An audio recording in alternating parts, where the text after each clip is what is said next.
New whistleblower revelations that can have a major impact on the Biden family. Plus, how did Anthony Blinken actually get his job? Was it lining up some people to tell a big lie? We'll give you that next on Verdict with Ted Cruz.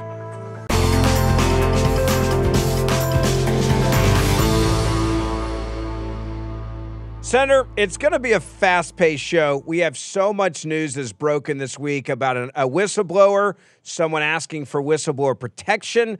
We actually have an attorney saying he needs this protection. And then on top of that, we hear all of a sudden Joe Biden's finally going to decide, I'm going to announce I'm running for president, hoping that'll put a lot of this to bed, that the media will protect him.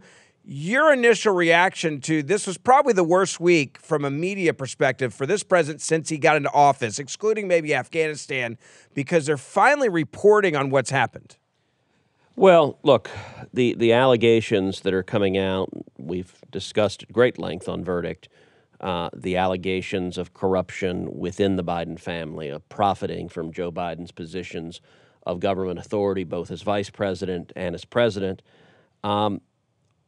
We now have all of that escalating significantly and a new element of the politicization of the Department of Justice protecting Hunter Biden, and in particular this whistleblower who sent a letter on April 19th, sent a letter to senators and House members of the applicable congressional committees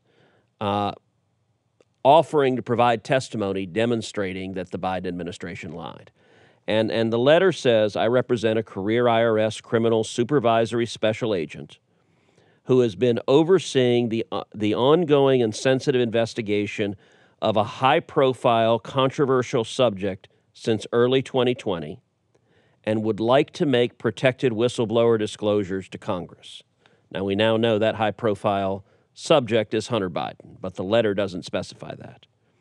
Despite serious risk of retaliation, the letter continues, my client is offering to provide you with information necessary to exercise your constitutional oversight functions and wishes to make the disclosures in a nonpartisan manner to the leadership of the relevant committees on both sides of the political aisle. Now, what would the testimony be? Well, the letter gives you some indication of what the testimony would be.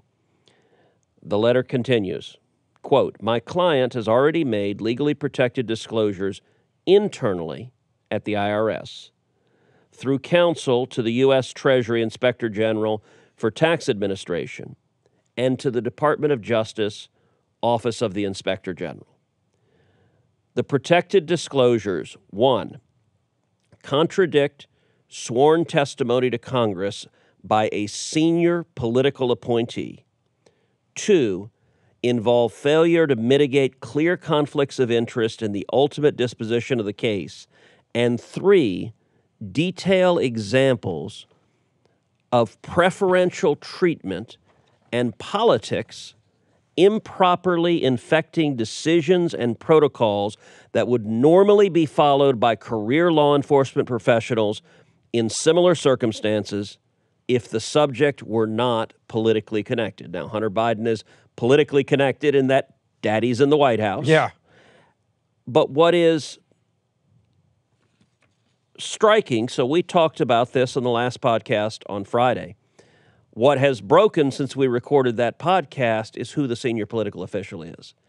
And it's not the assistant secretary of whatchamacallit. The senior political official is allegedly AG Garland, the Attorney General of the United States. That's a big damn deal. He's accusing the Attorney General of the United States of committing perjury, of lying under oath to Congress. That is serious. And well, look, his lawyer went on TV to describe what his client wants to say. Give a listen. So my client's a career law enforcement officer who is respected within the IRS, and he teaches other agents how to properly do investigations. He knows when to spot when when investigative steps aren't done in the traditional way to get at the truth. And he has spotted and observed things that are done differently in this particular matter, which I can't identify. And he wants to talk about them, and he believes that they were influenced by politics. That is significant for him to say it this way. You can also see that this attorney is trying to be very smart and go by the book because they're afraid of Merrick Garland, I think, in the Justice Department coming back and retaliating against this individual. He's saying, there are things I don't even know. And it's obvious they're terrified of the weaponization of this DOJ and of the FBI. They're trying to do everything perfectly. He's saying there's a lot of things I don't even know yet. This is a pretty brave decision to come forward. Would you agree with that? Well, it is, and this IRS agent, this supervisor, is risking his or her career, is obviously afraid of retaliation. And I'll say this letter was a pretty serious elevation. Now the individual had already taken it to the Inspector General at the Treasury Department, to the IRS itself, and to the Department of Justice. So this whistleblower is trying to blow the whistle. And the Biden administration, as far as we know, isn't doing anything about it. How much does this remind you? And that's what I said today. We're going to go fast-paced because there's so much here. This reminds me so much of Tony Bobulinski. When he came forward, he's like, no one will listen to me. This reminds me of the guy John Paul McIsaac, the guy who had the laptop, right? He's like, I call the United States government. I say I have this. And yet nothing seems to happen, so therefore you force me to come out in a different way. The Biden DOJ, I believe, is desperately trying to protect Joe Biden. They leaked that Hunter Biden was going to get indicted, but he hadn't been indicted. They leaked that months ago that Hunter Biden was going to get indicted, and it still hasn't happened. And what this individual is saying, like his lawyer just said, well, he teaches other IRS agents how to conduct investigations, and he can tell the signs of when an investigation is not being conducted to discover the truth. Look, that's a big deal. He's saying this is a political cover-up, and it's a political cover-up that is directed by political appointees, and he says in particular the Attorney General lied to Congress. Here's an example of Merrick Garland talking about Hunter Biden before the Senate. I don't know the answer to that. I do, and I don't want to get into the internal elements of decision-making by the U.S. Attorney, but he has been advised that he is not to be denied anything that he needs, and if that were to happen, it should ascend through the department's ranks, and I have not heard anything from that office to suggest that they are not able to do everything that the U.S. Attorney wants to do. Do you believe him? Before you answer that, I want to remind everybody about our friends at Patriot Mobile. Patriot Mobile is the only conservative cell phone company in the U.S., and if you're sick and tired of giving your dollars to woke companies that are going against what you believe in, then stand up for what you believe in with a bill you're going to pay every single month. That's your cell phone bill. Patriot Mobile actually fights for your First and your Second Amendment rights. They give money to organizations that stand up for what you believe in. Now, Big Mobile, they're fighting against what you actually stand for. If you stand for the First and the Second Amendment, if you stand for the rights of unborn children, then you need to make the switch to Patriot Mobile. You get the same coverage you have right now with your cell phone. You get to keep your same cell phone number. Now, if you have a business, a small business, they have a business division that can help you switch all of your lines over. Plus, there's one other perk. You usually save money when you switch. So check out Patriot Mobile. Stand with your values and give your money to a company that's fighting to stand up for what we believe in. You can call them 878-PATRIOT. Use the promo code VERDICT. You're going to get the best deals of the year. 878-PATRIOT or patriotmobile.com/verdict. Senator, the question, I think, when you look at, Garland, he's testifying there under oath. Do you believe him? I don't. He's referring to the U.S. Attorney in the District of Delaware. David Weiss is his name. He is a holdover U.S. Attorney from the Trump administration. So he was appointed by Trump. I think Garland is trying to say, look, Trump appointed this guy, so there's no political interference at all. He can do whatever he wants. He can bring whatever case he wants. Well, this IRS whistleblower is suggesting that's not the case. Look, here's another example of Merrick Garland testifying again before the Senate Judiciary Committee, same topic. So as the committee well knows from my confirmation hearing, I promised to leave the matter of Hunter Biden in the hands of the U.S. Attorney for the District of Delaware, who was appointed in the previous administration. So any information like that should have gone, or should have gone to that U.S. Attorney's offices and the FBI squad that's working with him. I have pledged not to interfere with that investigation, and I have carried through on my pledge. Clearly, they're trying to paint a picture. They say, hey, Weiss is a guy that can get to do his own thing. Yep. Is that reality for people that don't understand how the DOJ works? I mean, you can say, hey, he has free reign, do whatever you want to do the right thing, go where the facts take you. But ultimately, doesn't he still have to go back to the people of the DOJ above him and say, this is the plan or this is what I'd like to do? Well, typically in this sort of matter, you'd have to get approval to file charges, and you'd have to get approval from the fifth floor, from top management, from the Attorney General. You know, what we just played there, we don't know for sure what it is that this whistleblower is alleging was perjury, but I think that clip is a pretty good candidate. I think it could easily be that because he says specifically, I have not politically interfered. I pledged not to, and I followed through on that pledge. It's a clear categorical statement. If it is the case, as the whistleblower says, that there was politics that's interfering, and if it's coming from the Attorney General, that would contradict that statement. We don't know that because we haven't heard this testimony. But, look, I will say the fact that the whistleblower sent this letter and released the letter to the public, it now makes it extremely difficult for the Biden administration to directly retaliate against this whistleblower. This letter is addressed to Ron Wyden, who's the chairman of the Finance Committee. It's addressed to Mike Crapo, who is the ranking member of the Finance Committee. It's addressed to Dick Durbin, the chairman of Judiciary. It's addressed to Lindsey Graham, who's the ranking member of Judiciary. It's addressed to Chuck Grassley, who is on the Finance Committee and the Judiciary Committee and is co-chair of the Whistleblower Protection Caucus, along with Ron Wyden, a Democrat, who is also co-chair of the Whistleblower Protection Caucus. And then it's also sent to 4 House members, Jason Smith, Richard Neal, Jim Jordan, and Jerry Nadler. Sending it to 5 senators, to 4 House members, both Republicans and Democrats, is a very effective way to avoid this whistleblower just being disappeared in the night. It's a very effective way to avoid a late-night visit from Hillary Clinton to his jail cell and end up being Jeffrey Epstein. Yeah. And it's you got to cover your AWS on this one if you want. I mean, it's got to be terrifying to be this guy. How does this work then moving forward? You mentioned... And what the lawyer's saying is this guy is a non-political career guy. Investigative guy, almost like law enforcement-esque. And it at least sounds like, as you read the letter, he is genuinely offended and disturbed. This is what whistleblower protections are all about. When someone sees a cover-up, when someone sees the machinery of justice being misused. And listen, we've talked on Verdict all the time about how to tell the Biden Justice Department is being corrupted on this investigation.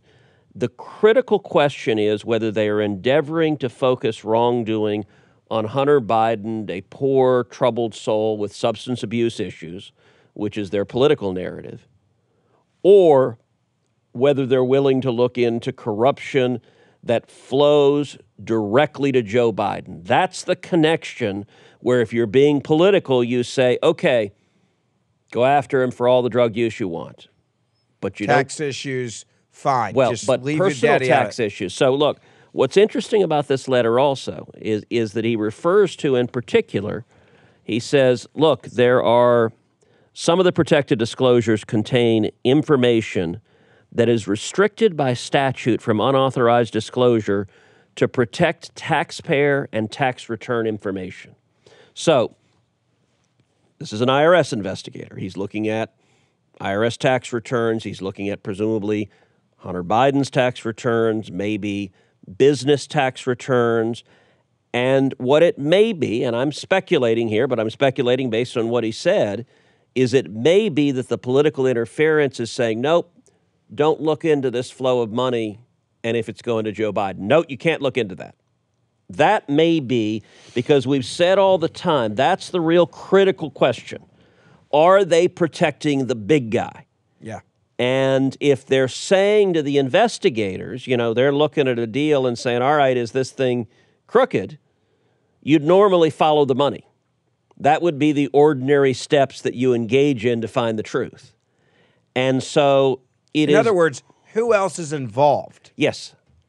And if you're the top guy or you're Garland and you're this whistleblower and you say, we're following this money and we want to see where it's going because we can see what's happening here. This again, you connect this with all the suspicious activity reports. Yep. You connect it with the 9 Biden family member last names we now know are involved in this shady business scheme, this apparatus, whatever you want to call it.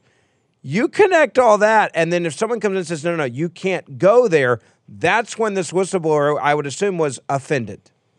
Yeah, no, I think that's right. I mean, it certainly on its face presents like someone who wanted to investigate criminal conduct or possible criminal conduct and was prevented from doing so, that had political higher-ups saying, no. I mean, what he alleges is it was politics. In other words, we're protecting the big guy. You can't go there. Let's go to the lawyer for quickly a moment here. If you are in the IRS and you go to an attorney and you say, this is what I've seen, and then you're accusing the Attorney General of the United States of America, Senator, of being the guy who is stopping you from doing your job, what is the initial reaction going to be in that conversation with any attorney? Like, be careful, tread lightly.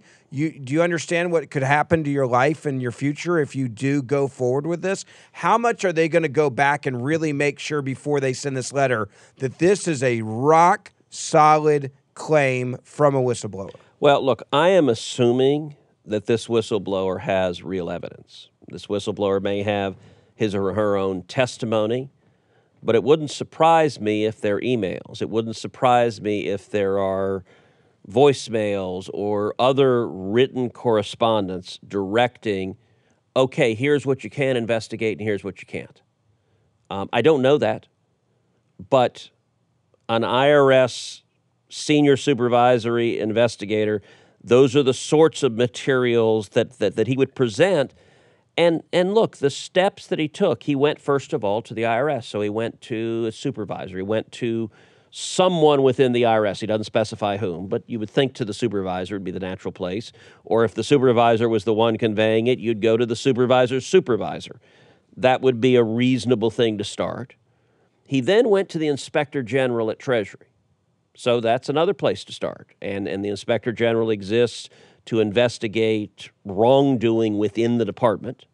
So he's done that. We don't know what time frame. He doesn't specify when he raised it with the IRS, when he raised it with the Inspector General. But then he went also to the Inspector General of the Department of Justice. So he's crossing over to another department and raising it there as well.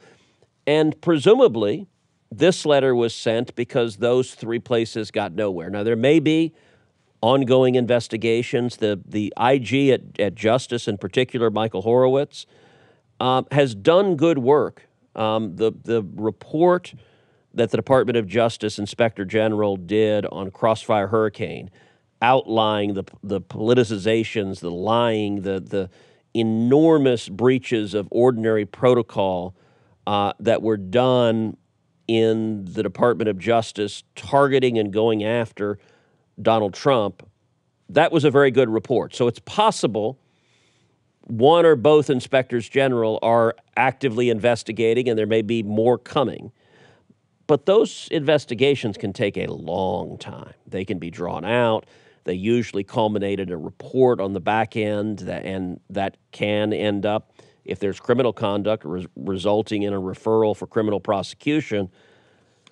Sending the letter to Congress elevates it by making it public. Now, look, it also performs a function that it lets the American people know about it. And this is highly relevant. If you have a president and an attorney general who are lying to the American people, who are abusing the justice system, who are covering up evidence of corruption by the president, we've seen that before. There was a guy named Richard Milhouse Nixon. And he had an Attorney General, John Mitchell, who covered up for him and covered up for his criminal conduct. And the end of that story, Richard Nixon resigned in disgrace and John Mitchell went to prison. So what's being alleged by this whistleblower, the consequences of it are potentially very, very serious. Set expectations quickly for this whistleblower and what the public may see. If he is granted this protection, do we see him in front of cameras testifying before Congress? Is this done behind closed doors? Will we find out who he is as a person? How does this work? So it depends, and because there are multiple committees, the answer may be different committee by committee. I will say if we had a Democrat Senate and a Democrat House, the odds would be very high that the result would be the same as the result's been so far from his other 3 referrals, that they just basically deep six it and ignore it. Senate Judiciary Committee, I expect Dick Durbin doesn't want to go near this. I will be surprised if Durbin has any interest in getting into this issue. But Jim Jordan will.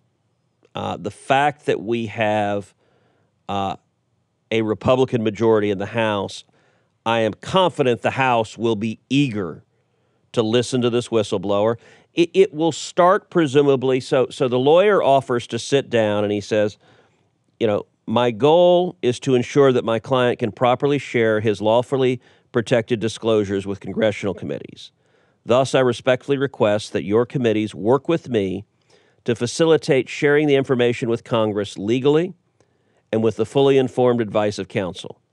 With the appropriate legal protections and in the appropriate setting, I would be happy to meet with you and provide a more detailed proffer of the testimony my client could provide to Congress. So the next step in all likelihood, and it may have happened last week, if it didn't happen last week, I'll be shocked if it doesn't happen this week, is lawyers for the committees will sit down with the lawyer for this whistleblower, and he'll give a more detailed proffer. So proffer is a legal term where a proffer is basically saying, okay, here's what my client will testify to, and it's sort of giving a foreshadowing of this is going to be his testimony.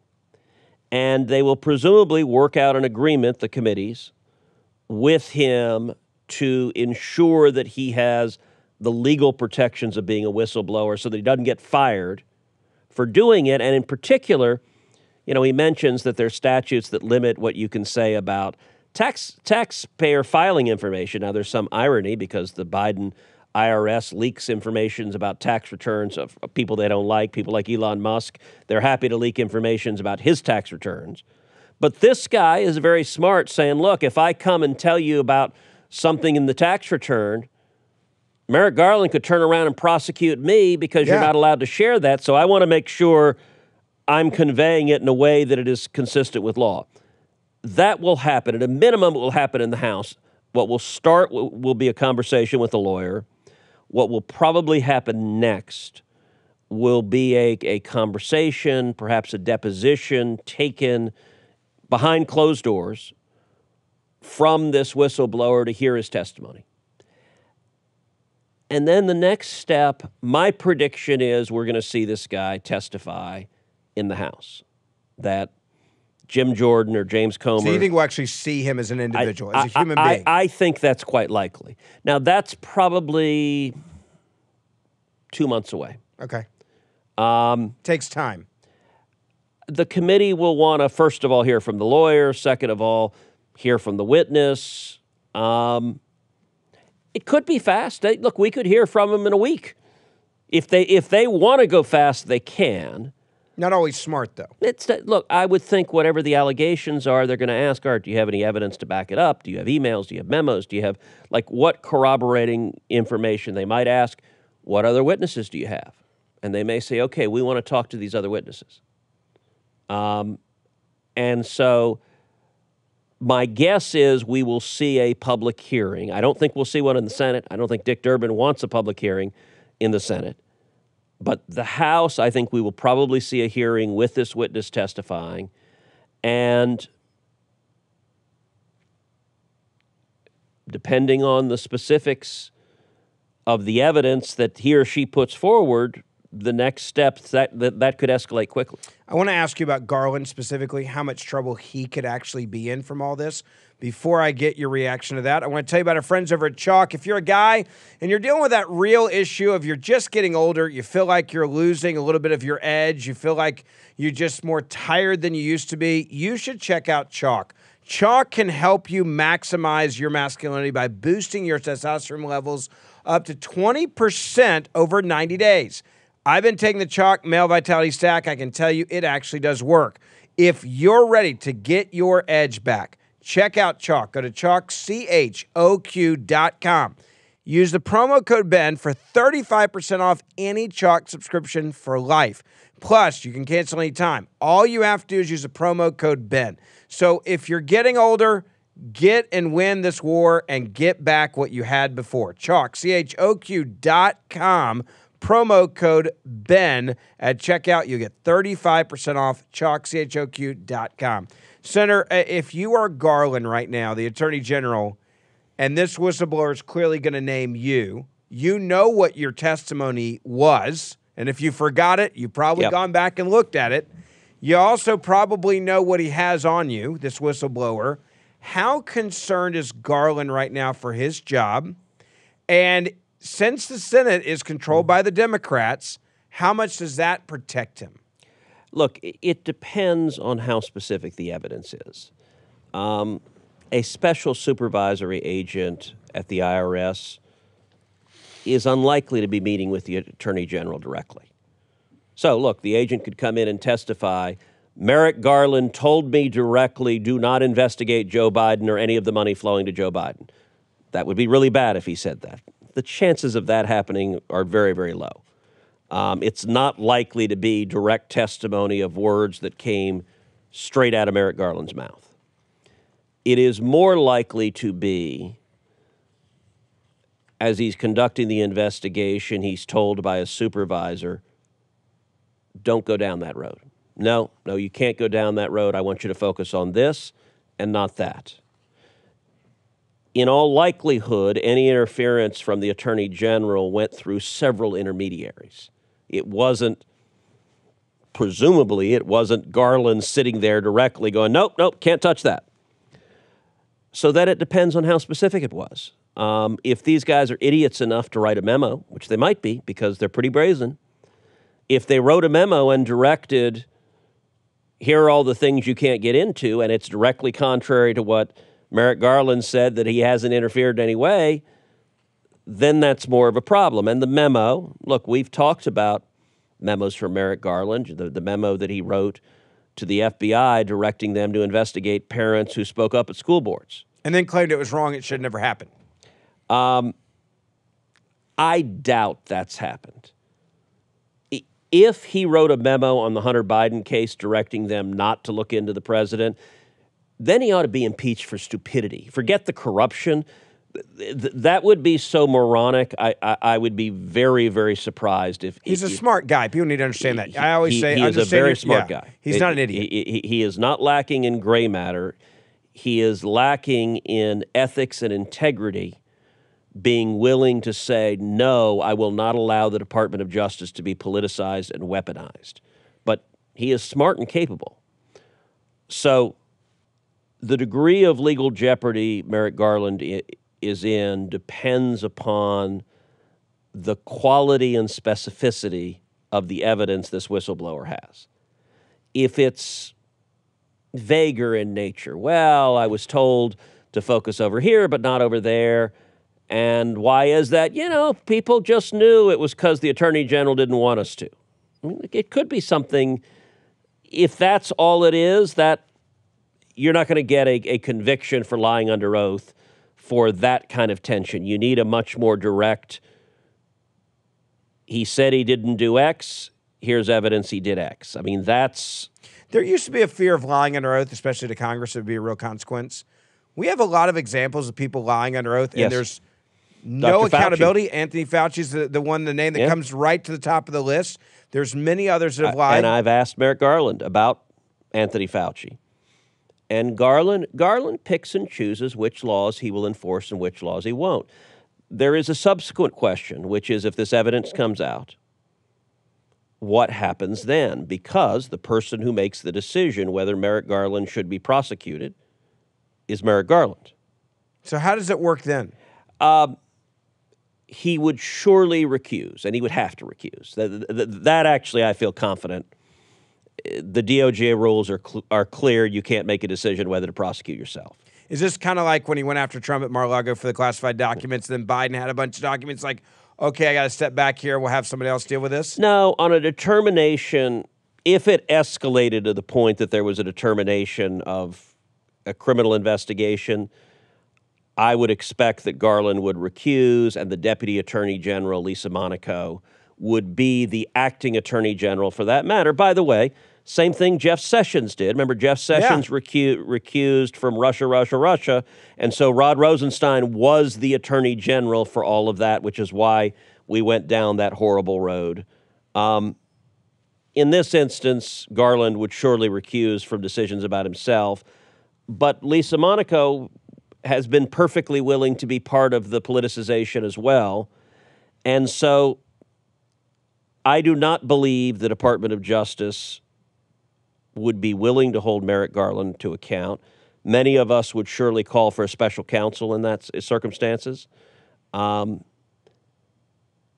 would take mounting political pressure to force that to happen. That's why I think if he has the goods, if he has real evidence. Now, if it turns out it's nothing, then you may not see him testify. But if he's got real and compelling evidence, I expect to see him testify because that's the only way to ratchet up the pressure to ultimately, look, if it's bad enough, it could force Garland to resign. But we don't know yet, so that it depends on whether there is clear evidence of A, political interference, and B, Garland committing a felony and lying to Congress under oath. Garland, if you're Garland, you're hoping someone else has a bad week to get you off the front page. And by the way, we were talking a second ago about recusals of the Attorney General and Jeff Sessions. If you remember why Jeff Sessions recused, part of it started with his confirmation hearing. So he's before the Senate Judiciary Committee being confirmed as Attorney General. And Jeff is a good guy. He's a friend. I served with him in the Senate for a lot of years. He was on the Judiciary Committee, sat just a couple of seats away from me on the Judiciary Committee. Jeff had a long day of testimony. In the morning went pretty well. He was getting questioned. The Democrats were coming after him, but he was doing a good job. As he got into the afternoon, I think Jeff got tired. Look, Jeff's in his 70s, and he just, I think, got tired. And his answers got sloppy. And in particular, there was an exchange, and I'm doing this from memory. I don't have the transcript in front of me, but it was Al Franken, who was on the committee before he resigned from the Senate in disgrace. Al Franken asked him about had he met with the Russian ambassador. And Sessions said no, he had not. And then it came out that he had. And there were photographs of him with the Russian ambassador. And it was his answer, and his answer went above and beyond what Franken had asked. And I think it was just he was tired and sloppy. Now, do I think Jeff Sessions was trying to lie to Congress? No. I don't think it was a deliberate lie. But it became clear after his testimony that what he said was false. It was lacking the intent to be criminal, but it was a false statement. I think it was because he was tired and he wasn't remembering and he was being sloppy. But that was a major factor leading Sessions to recuse himself from this. Yeah. Was that he was facing, and there were Democrats talking about wanting to prosecute him for lying to Congress, the Attorney General. So, look, these issues are serious, and many of these same Senate Democrats on Judiciary who are going to be protecting Merrick Garland, who are protecting Joe Biden, were the ones calling for Sessions' head over his statement, even though I think the context in which it was given, it was clearly not done with the intent to deceive. Here, if he's making a promise, I'm not going to politically interfere, and then he's going and politically interfering, that has very likely has the intent to deceive that is essential to it being a criminal false statement before Congress. when you have a bad week and you're in politics, what you're always hoping for is that someone else has a bad week to get you out of the headlines. Rarely do we see such a bad week for this White House. You had a bad week with the Biden family in general, 9 people now on the take from what we understand. You got a bad week for Garland here with this whistleblower. And then we have another bad week for the Secretary of State, who apparently the new way to get that job is to orchestrate a massive lie to the American people to help influence an election to your guy, Joe Biden. Let's go back in time and remind people. Right before the election, Joe Biden needed a bailout, right? His own personal bailout. You got 50 guys that signed a letter saying, this whole Hunter Biden laptop thing isn't real. It has all the markings of Russian interference and Russia trying to influence our elections. That letter, we now know, was put together by the now guy who's the Secretary of the State. I guess that's how you get this job. And remember, it saved that letter that they all knew they were lying when they signed it. That letter saved Joe Biden's presidential campaign, and then he used it to go on offense. Take a look. There are 50 former national intelligence folks who said that what he's accusing me of is a Russian plan. They have said that this has all the 5 former heads of the CIA, both parties, say what he's saying is a bunch of garbage. Nobody believes it except his and his good friend Rudy Giuliani. You mean the laptop is now another Russia hoax? That's exactly what. This is where he's going. I love that exchange because it's classic Trump. But you listen to him. He went on offense with this letter, and now this letter has completely blown up in the face of the Democrats. Yep. We have official testimony that they knew they were basically lying. They knew they were going to deceive the American people. These are the people we're supposed to be trusting with our national intelligence, with keeping us safe, with being in the deeps. You know, I mean, this is the swamp. This is the swamp of the swamp. And now it comes out it's all just political. We made it all up. So several observations. One, it's really striking watching that. And this is something you said to me when we were watching the clip right before we started filming. How much Joe Biden has deteriorated in the last 2.5 years. Just from that. It's unbelievable. That was October of 2020. Now, I assume they had him pumped up with drugs, but he was so much more alert there than he is now. It's like, wow. Yeah. The decline is massive when you look at that clip. It is. He was diminished there, but the difference from there to now is striking. Look, the Hunter Biden laptop, Hunter Biden has been a screw-up his whole life. The laptop, I mean, it is pretty idiotic that you have a laptop with all sorts of incriminating information about you, your family, the money you're making from communist China, your dad, 9 family members being on the take, and you just leave it at a repair shop. And Russian oligarchs who still haven't been sanctioned. Like at some level, it's so ridiculous. I'm sure Joe Biden is like, for Pete's sake, like Hunter, stop. Yeah. But when the story broke, this was October. This was a couple of weeks before the election. The Biden campaign was in full-on panic mode. And so this letter, it was signed by 51 current and former senior members of the intelligence community, heads of the CIA. James Clapper, Brennan's, the top dogs. Yeah. And what we didn't know until this week is that Tony Blinken was the guy who spearheaded the whole thing, who organized the whole thing. We don't think of our secretaries of state as political operatives that are dealing with a cleanup on aisle 6. I mean, this was, okay, now it was a foreign policy. It was, are the Bidens in the tank with corrupt foreign governments? So I guess that's foreign policy in a sense. And their lie to cover it up. This is Russian information. That is a lie. It was not Russian information. It did not come from Russia. And by the way, you know who knew it wasn't Russian disinformation? Hunter Biden. You know who else knew it wasn't Russian disinformation? Joe Biden. Joe Biden right there knew he was lying. But he sends Tony, go get everyone to sign up. You know, people like Mike Morrell, who was the deputy head of the CIA, who said, oh, look, I signed it because I wanted Joe Biden to win. Let's be clear. He testified to that if people missed this. He actually testified. The reason why he got all these people together and got them to do this letter is because we wanted Joe Biden to win. They're telling you, yes, we lied and misled the election, the people going to decide who the president's going to be in an election, and we did it because we wanted our guy to win. And the payoff for Anthony Blinken was you get to become the Secretary of State. It does suggest how important was it to Joe Biden that they put this letter together and lie about the Hunter Biden laptop. Important enough that the guy who fixed it, at least temporarily, gets Secretary of State. I mean, well, and look, this is a problem. The Secretary of State, they often hold themselves out to be above politics, outside of politics. But now the State Department is in a mess.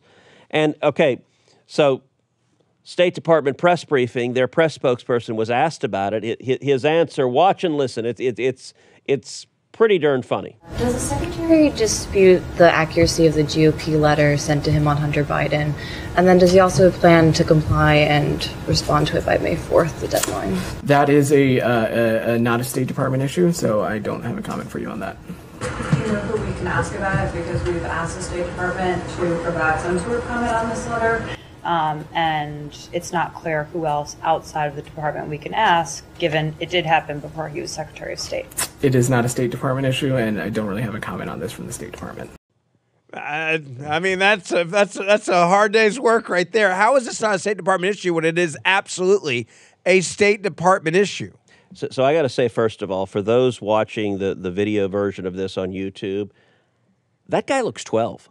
Yeah. like is this take your kid to school day? Yeah. And you know he's like in 8th grade and gets to answer questions, and clearly with the discipline of a middle schooler, he had a line, this is not a State Department issue, and I don't have a comment on it. And that is the only line he was going to say. Now, I get the State Department as an entity may not want to talk about this, but what about Tony Blinken? Yeah. Like, is he going to say something? Is he going to admit to it? And let's be clear, what is the it that he should admit to? Did he organize this letter? Did he know it was a lie? Did he do it politically to benefit Joe Biden, even though he knew it was a lie? And what did he say to convince these people to sign on? And also, who didn't sign on? 51 did. Yeah, with their 58, 60, 70 that were contacted, and only these hacks signed it. I got to ask you this, though, about all of these people. And by the way, this letter also became yet another basis for big tech to suppress the story as well. So, and the media. And the media. They were all intertwined. You can't talk about this, doesn't exist. It's Orwellian. We are erasing this story because we do not wish it to hurt our political narrative. You look at the narrative of that letter, and it was not just the fact that it was a bailout. It changed it to going on offense, which is what you want to do in politics. Yeah. It allowed the media to say, we're not going to have Russia interfere in our elections, so we're America, kumbaya, and that's how we're protecting you from disinformation from the Russians. So it justified that ability. It gave them a probable cause to say, we did the right thing. But what about all of these men that signed on to this letter that have top secret clearance? Still to this day, many of them do. Half of them are commentators getting paid to go on MSNBC, NBC, and CNN. I had to deal with a couple of them at CNN. They're making money off of still having their top secret clearance, what they have. They deliberately misled the American people to change and alter the outcome of an election. Can you guys take away their top secret clearance for doing this, knowing they were lying to the American people? Well, the problem in that question is the word "you guys," because clearance is given in the executive branch, and so what are the chances that the Biden administration is going to revoke clearance? 0. Because these were all the president's men. Look, these two stories are intertwined. Very much so. I mean, we started talking first about Merrick Garland potentially perjuring himself to cover up his political interference to stop the investigation into Hunter Biden and Joe Biden's potential corruption together. Merrick Garland is Attorney General, and he's willing to be politicized. Tony Blinken is Secretary of State. You want to talk about two of the very top cabinet positions. They're both doing the same thing. They view their job is we are political operatives, and our priority is not truth. Our priority is not following the law. Our priority is not prosecuting criminal activity. Our priority is protecting the political interest of the Biden-Harris White House. That's messed up. Can you get answers out of Anthony Blinken on this letter? Will you guys have a chance to do that? Before you answer that, I want to tell you about our friends at Augusta Precious Metals. How would you like to get some free gold?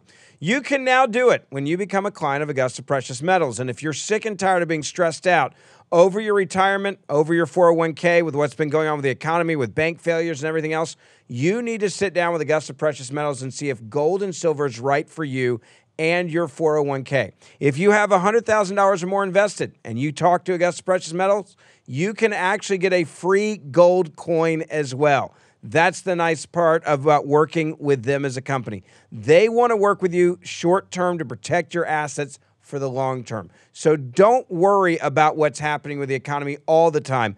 Be able to protect yourself and use gold as part of that protection. Call them or go online. 877, the number 4, Gold IRA. 877, the number 4, Gold IRA. Or AugustaPreciousMetals.com. That's AugustaPreciousMetals.com. Use gold and IRA for your peace of mind. AugustaPreciousMetals.com.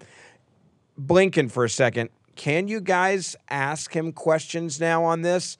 Or does he just say, hey, that was a previous life. I don't have to answer any of these questions.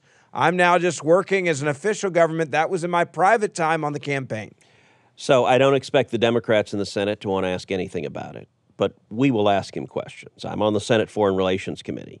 Tony Blinken testifies regularly before the Senate Foreign Relations Committee. He will be forced to answer questions, but if not, you better believe the next time he testifies before Senate Foreign Relations, I'm going to ask him about it. And my guess is he'll be forced to answer even before then.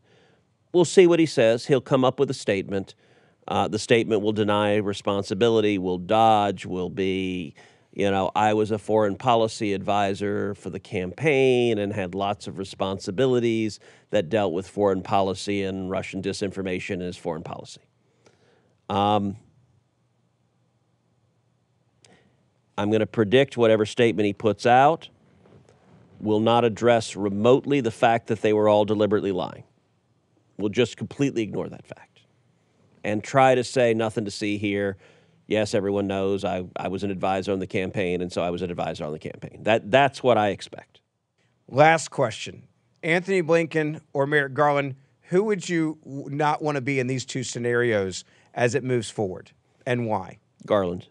Now, Garland, depending on the quality of the evidence that this whistleblower has, Garland potentially has real legal exposure here.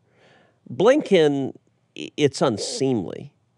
It's embarrassing. It's indicative of his being a political hack before he became Secretary of State, and so that you don't feel good about that. Yeah. But there's nothing in that is allegedly illegal. There's not legal jeopardy and any prosecution that follows from that. Garland, and to be clear, we're nowhere close to a prosecution for Garland, but if there's real evidence that he lied to Congress under oath, that would change things significantly. This is breaking, obviously, quickly. We're going to stay on it here at Verdict.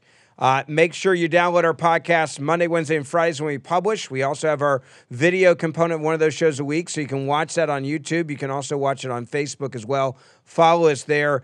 Senator, really fun show. This one has got a lot of information. Share it with your family and friends, and we'll see you back here in a couple of days.